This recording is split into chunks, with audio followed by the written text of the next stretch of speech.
This is a little more technical, but it's very important from an installation standpoint. So I've seen this countless times, and you want to avoid it at all costs. You never want an inverter pulling power from the battery to power a converter, right? A charger that is trying to charge that same battery bank.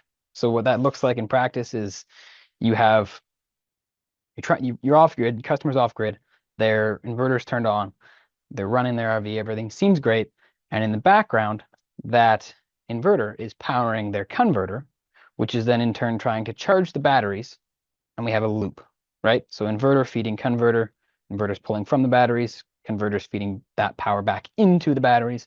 You just have this power loop, which ultimately leads to frustration and dead batteries. So you want to avoid this at all costs. When you're actually installing an inverter into an RV system, this is a very important slide to be aware of.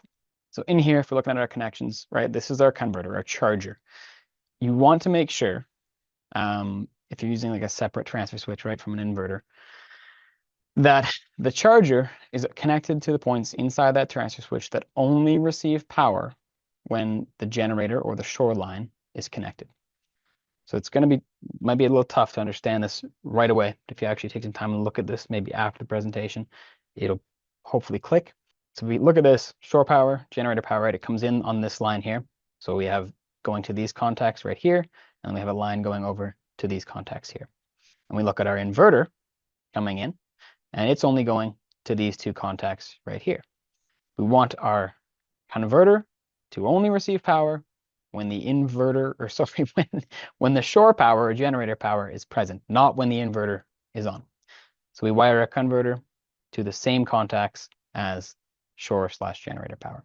That way it only receives power when there's shore or generator power present.